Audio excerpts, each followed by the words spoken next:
नाज़रीन पेश खिदमत है हस्बे हाल का खबरनामा। नायरिन, न्यू जेम्स बॉन्ड 0092 आज जो खबर लेके आया है वो सुन के आपको फिल्म इंसाफ और कानून का मोहम्मद अली साहब का वो डायलॉग याद आ जाएगा। मुझे मेरी जिंदगी के 20 साल वापस लौटा दो जज साहब। मगर ये बात 20 साल की नहीं है, 3 साल की है, मगर 3 साल भी जिंदगी का बड़ा लंबा अरसा होता है। बिल्कुल सही। खबर कुछ यूं है जी, सुप्रीम कोर्ट ने नैब केस में 3 साल अपनी सजा काटने वाले साबिक डिप्टी सेक्रेटरी सरदार हुसैन को इल्जामात से बरी कर दिया। वाह। अदालत ने फैसले में लिखा है कि मुल्जम के खिलाफ करप्शन का केस नहीं बनता। कैशियर बोगस चेक बनाने का एतराफ कर चुका है। यार आप लोग सोचिए कि उस बेचारे डिप्टी सेक्रेटरी सरदार हुसैन की क्या हालत होगी, बिल्कुल उनके ऊपर क्या बीती होगी।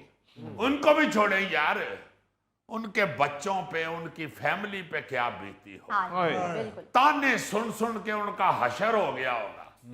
कई खानदान के महल्लेदारों के लोगों ने ये कहा होगा ये भैड़े कमा का फिर भैड़ा ही नतीजा होता।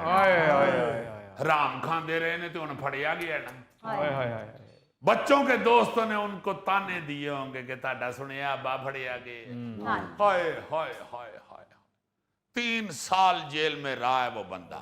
और तफसील खबर की कुछ यूं है कि जब उन पे ये इल्जाम लगा तो उसी वक्त जो कैशियर था उसने ये एतराफ कर लिया कि ये बोगस चेक मैंने बनाया था। अच्छा। मगर नहीं, उस वक्त पता नहीं केस का क्या रुख था, या जो मुखालिफ पार्टी थी उनको सरदार साहब पे क्या रिवेंज था या गुस्सा था, जेड़ा उन्होंने निकाल दिया। और 3 साल वो बंदा बेचारा जेल के अंदर सड़ता रहा। वो तो शुक्र है अब सुप्रीम कोर्ट में केस गया तो मुअज़्ज़ज़ जज साहिबान ने हकायक सामने रख के फैसला सुनाया है, वरना सजा पूरी होने के बाद तो ये दाग सारी जिंदगी नहीं धुलता। बाद औक़ात तो आप चाह के भी अपनी बेगुनाही साबित नहीं कर पाते।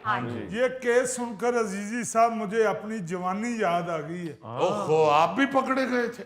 जी सर, मुझ पर भी इल्जाम लग गया था जवानी में कि गोगे तुमने यहाँ पड़ी हुई दूध की पतीली पी गए हो।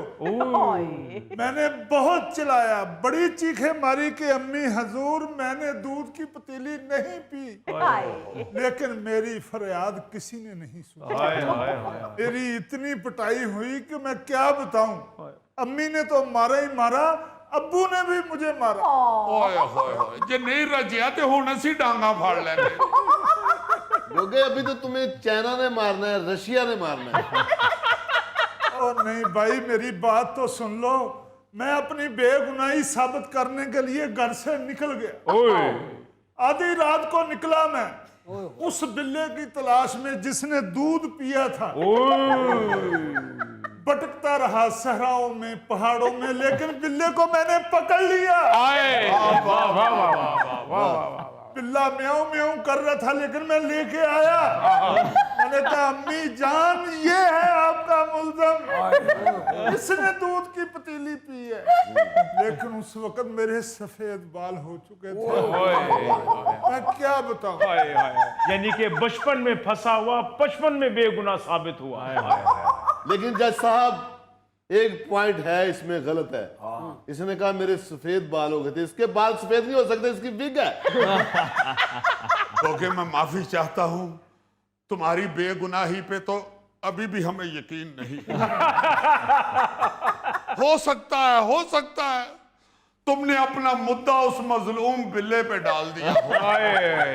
बिल्ले की म्याऊं म्याऊं की तुम्हारी अम्मी को समझ ही ना आई हो। वो शायद बेचारा म्याऊं म्याऊं में ये चीख रहा था कि नहीं खाला जी नहीं, काटा मुंडा ही मुजरम है। वैसे अजीजी इस तरह के जुल्म हमारे मुल्क में बहुत ज्यादा है कि करे कोई भरे कोई, सजा किसी और को काटनी है लेकिन सजा कोई और काटता है।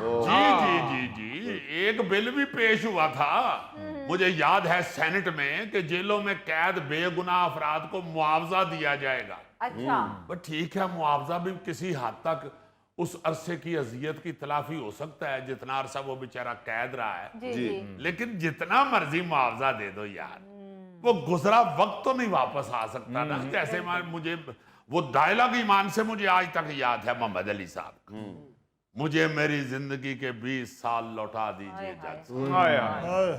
हमारे यहाँ तो खैर बहुत रूटीन है ये कि बिला वजह किसी शख्स को किसी मुकदमे में फंसाओ, हाँ जी और मुकदमा भी ऐसा हो जिसमें जमानत पे बाहर आना भी मुश्किल हो, सही बात उसके बाद केस लटका दो, हाँ साल हा साल तक तारीखें पड़ती रहे। हाँ इधर तो केस की इतनी तारीखें पड़ती हैं कि बंदे का मुंह लटके हुए कैलेंडर जैसा हो जाता है। यार इसकी तो सबसे बड़ी मिसाल हमारे सदर पाकिस्तान आसफ अली जरदारी साहब है ना। जी बेशुमार इल्जामात लगे, उन पे केस बने और लोग भी बकायदा उनको करप्ट मानना शुरू हो गए थे। लेकिन वो 2017 में जब आसफ अली जरदारी के खिलाफ करप्शन के आखिरी रेफरेंस का फैसला आया, जी जी अदालत ने उन्हें बरी कर दिया। हाँ आज वो सदर पाकिस्तान बन के बैठे हुए। वाह। तो अब जरदारी साहब जाके किसको कहें कि मेरी जिंदगी के 14 साल वापस कर दे जज साहब। तो ईमान से मैं हैरान होता हूं कि कैसे मजबूत एसाब के मालिक हैं जरदारी साहब। जी और मैंने सुना है कि वो जब सदर हुए थे ना जी, जेल के बाद आने के बाद पहली दफा जब सदर हुए थे, हाँ जी हाँ जी तो उन्होंने जेलर को अपने हाँ दावत दी खाना खाने की। अच्छा वो जेलर बेचारा सारी रात डरदा रहा कि भाई सदर बन के मैनू बुलान दे, पता नहीं की गलती हुई। वो जब दूसरे दिन प्रेसिडेंसी में गया वो जेलर, उन्होंने कहा आओ चलो मेरे साथ बैठ के खाना खाओ। मैंने कहा जी। वो कहने लगे कि यार इतनी देर तुमने मेरी खिदमत की हुई या खाना खिलाया हुआ है, मैं सदर बना। मैंने कहा चलो मैं भी तुम्हें खाना खिलाऊं। वाह वाह वो वाह बड़ा खुश हो गया। उसने फिर जाते हुए कहा कि जरदारी साहब आपका कुछ सामान जेल में पड़ा हुआ है, वो जनाब मैं आपको दे दूं। हाय हाय हाय, जरदारी साहब आगे से कहते हैं नहीं पड़ा रहने दो, शायद फिर जेल में आना पड़े।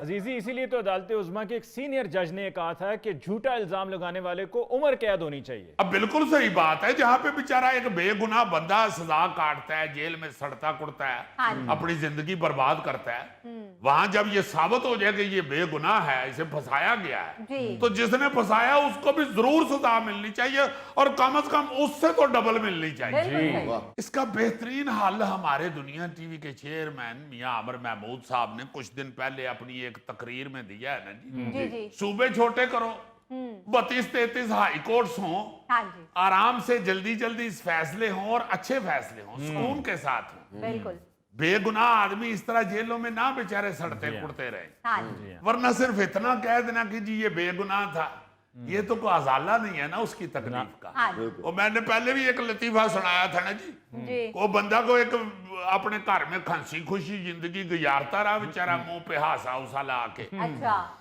एक दिन मियाँ बीवी कमरे में सोए हुए थे, हाँ हाँ वो बीवी की आंख खुली तो वो खामद साहब थे ही नहीं कमरे में। अच्छा उसने उठ के ढूंढना शुरू किया, ढूंढते ढूंढते उसने देखा किचन के अंदर उसका खामद जो है हाँ हाँ वो ब्लैक कॉफी बना के पी रहा है वाह। अच्छा और सिर सुट के बैठा हुआ है शटूल के ऊपर। बेगम परेशान हो गई, पता नहीं क्या हुआ है। हाँ हाँ उसने जल्दी से जाके पूछा कि खैर है जानू, इस वक्त रात के 3 बजे ब्लैक कॉफी, क्या प्रॉब्लम है?